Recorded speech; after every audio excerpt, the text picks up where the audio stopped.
Hello दोस्तों, मेरा नाम सुजीत कुमार आचार्य है। मैं ढेंकानाल डिस्ट्रिक्ट से बिलोंग करता हूँ। आज मेरा टॉपिक है, प्रेजेंटेशन है हाईवे के बारे में। पहला प्रोसेस है रोड कंस्ट्रक्शन प्रोसेस। हम जब प्रोफाइल लेवलिंग किए थे, जब सर्वे में हम देखे होंगे सरफेस तो हर जगह लेबल नहीं होता, कहीं ऊपर नीचे होता है, कहीं ढलाई होता है, कहीं हाइट होता है। उसको लेबल में लाना है। आपको थोड़ा ड्राइंग करके बताता हूँ।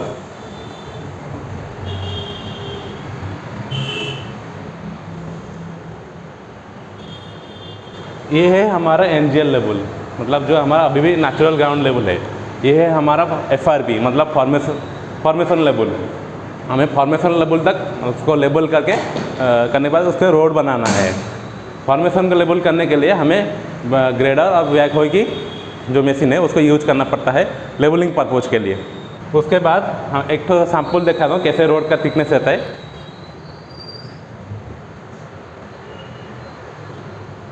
उसके ऊपर जो रोड बनता है वो लेयर वाइज में बनता है। ऐसे आपको थोड़ा सैंपल दिखाऊँ, ऐसे लेयर वाइज में बनता है। ये है हमारा रोड कंस्ट्रक्शन प्रोसेस। इसमें और एक तो है, ये है हमारा एम्बैंकमेंट टॉप लेवल। एफआरबी को हम एक तो बोलते हैं ETL, embankment top level. Road का मोड ऑफ मेजरमेंट है L/B/H। तो उसको कैसे नापते हैं आइए देखते हैं। पकड़ लीजिए, एक तो रोड है, ये उसका लेंथ होगा, ये उसका बी होगा, ब्रेथ होगा, और हाइट को हमें खुद से निकालना पड़ेगा। ड्राइंग में तो एनजीएल वैल्यू और फॉर्मेशन लेवल का वैल्यू मेंशन होगा। हम फॉर्मेशन लेवल वैल्यू से माइनस करेंगे एनजीएल वैल्यू को, तो हमारा हाइट निकल जाएगा। उसके हिसाब से हम रोड का मेजरमेंट करते हैं। अभी दूसरा चीज़ है, ये तो पहला ख़त्म हो गया। दूसरा चीज़ है रिक्वायरमेंट फॉर रोड कंस्ट्रक्शन। हमें रोड कंस्ट्रक्शन के लिए क्या क्या जरूरत पड़ती है।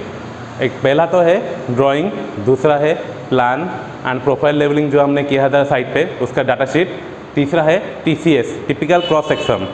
ये तीन तो चीज़ हमें ज़रूरत है एक तो रोड कंस्ट्रक्शन बनाने के लिए। ये तो गया। अभी आया तीसरा चीज़, रोड अथॉरिटीज़। जैसे हम बिल्डिंग बनाते हैं आज पर CPW और PWD और डी ग्राम में RD में बनाते हैं रोड, वैसे ही हमारा रोड का हाईवे का एक 3 अथॉरिटीज़ है। पहला है IRC, दूसरा है NHI, तीसरा है MoRTH। पहला है IRC, इंडियन रोड कांग्रेस, जो हमारा फाउंडेड हुआ था इन दिसंबर 1934। दूसरा है NHI, national highway authority of India, जो हमारा फाउंडेड हुआ था 1998 में। तीसरा है MoRTH का फुल फॉर्म है ministry of road transportation highway, was founded July 1942। ये है हमारा रोड अथॉरिटीज़। हम इसके क्राइटेरिया के साथ हम रोड कंस्ट्रक्शन करते हैं। तीसरा आता है सब रोड्स। हाईवे के लिए कितना वेराइटी का रोड्स होता है, मैं बोर्ड में लिखता हूँ। पहला है AH,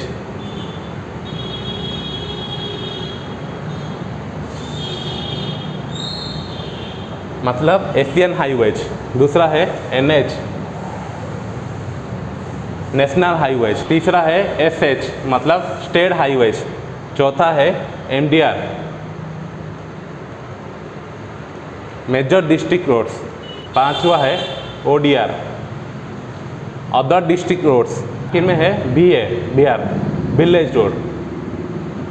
इसमें से मेजर डिस्ट्रिक्ट रोड है, बोल देता हूँ, जो रोड डिस्ट्रिक्ट से डिस्ट्रिक्ट डायरेक्ट कनेक्ट होता है उसको मेजर डिस्ट्रिक्ट रोड बोलते हैं। और जो ODR में आता है, मतलब डिस्ट्रिक्ट से डिस्ट्रिक्ट कनेक्ट होता है पर थोड़ा घूम फिर के कहीं और दूसरे जगह से कनेक्ट होते हैं, उसको ODR में बोलते हैं। विलेज रोड को तो आपको पता है, जो RD में जाता है, जो विलेज से विलेज कनेक्ट होता है। हमारा एक को बोलते हैं बेसिक इंफ्रास्ट्रक्चर रोड्स।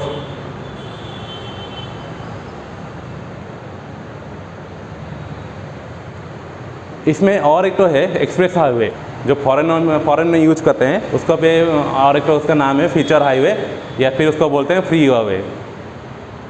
वो बेसिकली बाहर में यूज होता है। हम इसके बारे में अभी थोड़ा बात करेंगे। ये हमारा चला गया टाइप्स ऑफ रोड्स। फिर आता है हमारा road centre line design and meanings. आपको 3 तो ड्राइंग बना के देता हूँ, उसके बाद आपको समझाऊँगा।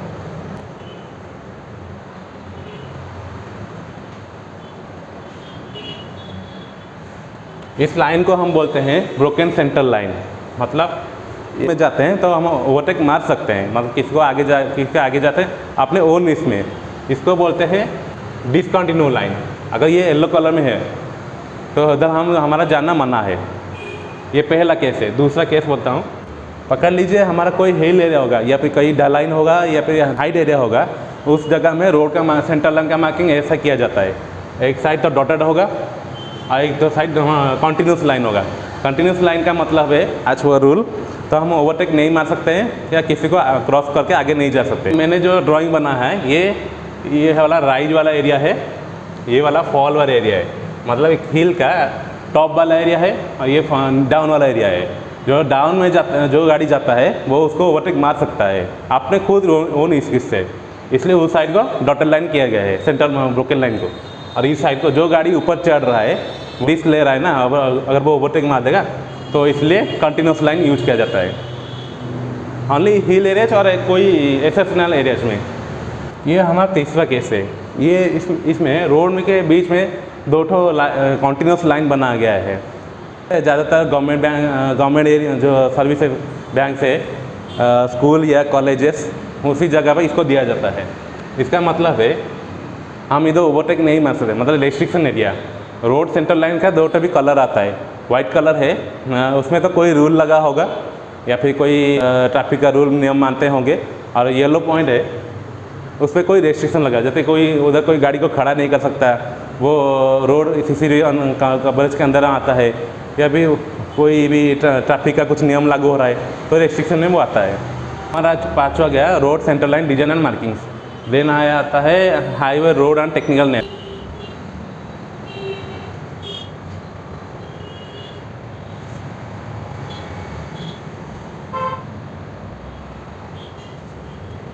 दोस्तों ये देखिए मैंने एक तो रोड का डिज़ाइन अप्रोक्सीमेटली वैसा ही बनाया है। ये हमारा एक तो हाईवे है, ये जिस रास्ता में जिस पेमेंट के ऊपर हम चलते हैं गाड़ी जाता है उसको बोलते हैं कैरेज वे, और बीच में जो है हम जो डिवाइडर है उसको बोलते हैं मीडियन। आज टेक्निकल नेम से उनका है। रोड के दोनों तरफ एक तो साइड स्लोपिंग होता है, स्लोपिंग को दिया जाता है रेन वाटर को ड्रेनेज करने के लिए पर्पज दिया जाता है। रोड के साइड में एक तो 1 मीटर जैसा शोल्डर जैसा होता है, उसको भी शोल्डर बोलते हैं। तो रोड के अंदर जो मिट्टी है उसको तो पकड़ के उसको लेबल करके कंपैक्शन करके पकड़ के रखने के लिए। और ये रोड के साइड में थोड़ा दूर में ROW लिखा होगा बड़े बड़े हाईवे में, उसको बोलते हैं रेस्ट ऑफ वे। मतलब फ्यूचर में अगर कोई रोड एक्सपेंशन होगा कुछ भी होगा तो वो रोड के एरिया में अंदर में आ रहा है तो हम उधर ही काम कर सकते हैं, गवर्नमेंट एरिया के अंदर भी आ रहा है। 7वां पॉइंट मेथड्स ऑफ रोड, मतलब उसके ऊपर एक ऊपर एक कैसे लेयर को डालें। जनरली हम सबग्रेड के ऊपर लेयर वाइज लेयर डालते हैं, थोड़ा कैम्बर देके, मतलब दोनों साइड थोड़ा स्लोप देके, ताकि गाड़ी अच्छे से मूवमेंट कर सके और रेन वाटर का पानी थोड़ा अच्छे से ड्रेन हो सके। ये हमारा गया मेथड्स ऑफ बिल्ड रोड। फिर आता है चेनेज हमको कैसे पता चलेगा? चेनेज हमें रोड के साइड बगल में लिखा होगा 0+00, मतलब पहला 0 है किलोमीटर, दूसरा 00 है मीटर। वैसे आगे जाके भी लिखा होगा, मतलब पकड़ लीजिए 3+15, मतलब 3 किलोमीटर 15 मीटर। ऐसे हमको चेनेज पता चल जाए। जो भी रोड इंजीनियर्स है वो रोड को नाम से नहीं, वो रोड को चेनेज के हिसाब से काम करते हैं कि आज को DPR कैसे बनाता है लेबलिंग करने के टाइम। यह हमारा क्या है known of chainage. Flexible pavement with layers. Flexible pavement हमारा जनरली कुछ लेयर्स में आता है। पहला आता है सबग्रेड, उसके ऊपर आता है GSP, उसके ऊपर आता है WMM, उसके ऊपर आता है DBM, उसके ऊपर आता है BC, मतलब बिटुमिनस कंक्रीट। ऐसा है machine on use on highway. हमारा लेबलिंग के पर्पज ग्रेडर और बैक होई मशीन यूज किया जाता है। और DBM और ये WMM के लेइंग के पर्पज हम पेवर मशीन को यूज करते हैं, और कॉम्पैक्शन के पर्पज हम रोलर को यूज करते हैं। ज़्यादातर 3 व्हील रोलर आता है, एक तो नॉर्मल रोलर और वाइब्रेटर रोलर। अपग्रेड का मतलब है, मतलब पहला वाला लेयर आफ्टर ये फास्ट लेयर है आफ्टर ETL और FRL। अपग्रेड में हम मोरम या aggregate on local art any other kind of soil except black cotton soil और एक्सपेंसिव सॉइल को हम यूज कर सकते हैं। इसका मैक्सिमम नॉमिनल साइज है 50 mm और इसका लेयर आता है 500 mm। हम एट ए टाइम 500 mm नहीं डाल के कॉम्पैक्शन नहीं कर सकते, तो 200 mm करेंगे, डालेंगे, उसको कॉम्पैक्शन करेंगे, फिर 200 फिर 100 करके करते हैं। फिर आता है GSP ग्रानुलर सब बेस। ये एक तो मिक्सचर है, कोर्स एग्रीगेट, फाइन एग्रीगेट और स्टोन डस्ट का। ये तो इसका एक तो 3 वेरिएंट ग्रेडिंग है। एक तो आता है 75 mm, एक तो आता है 53 mm और तीसरा आता है 26.5 mm। इसका मैक्सिमम नॉमिनल साइज है 75 mm। इसका एक्चुअल में पर्पज है ये लेयर एक तो ड्रेनेज सिस्टम जैसा काम करता है, मतलब बारिश का पानी है उसको ड्रेन करने के लिए काम करता है। दूसरा है एक तो स्ट्रेंथ प्रोवाइड करता है दूसरे पेमेंट लेयर्स को। ये है GSP चला गया। अगला आता है WMM, वेट मिक्स मैकेडम।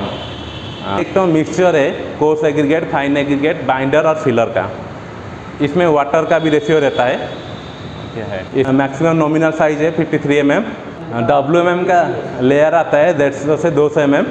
हम इस RMC प्लांट से भी मंगा सकते हैं। फिर आता है DBM, डेंस बिटुमेन कंक्रीट। ये भी एक तो मिक्सचर है coarse aggregate, fine aggregate, binder और ये फिलर का। बाइंडर हम सीमेंट और बिटुमेन यूज कर सकते हैं, तो ये हम जगह से मंगा सकते हैं। ये hot mix plant, maximum nominal size है 26.5। पेडिंग करने के लिए हम पेवर मशीन को यूज करते हैं। फिर आता है BC मतलब बिटुमिनस कंक्रीट।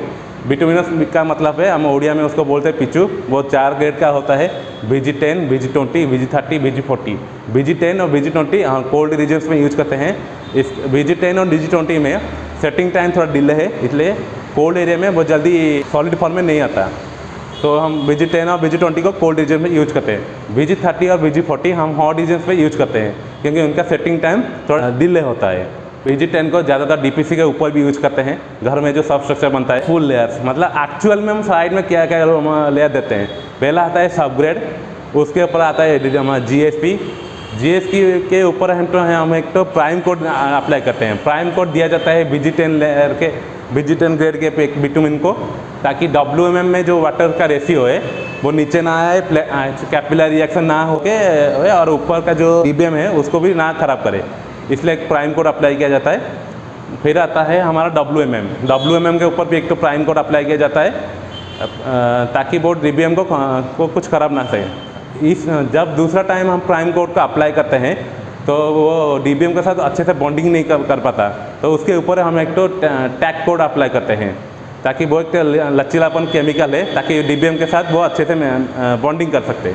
उसके ऊपर देते हैं DBM, डेंस बिटुमिन कंक्रीट, जो आपको पहले से बता चुका हूँ। फिर उसके ऊपर देते हैं बिटुमिनस कंक्रीट।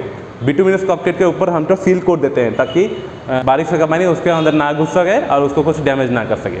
तो ये है हमारा project. Thank you so much.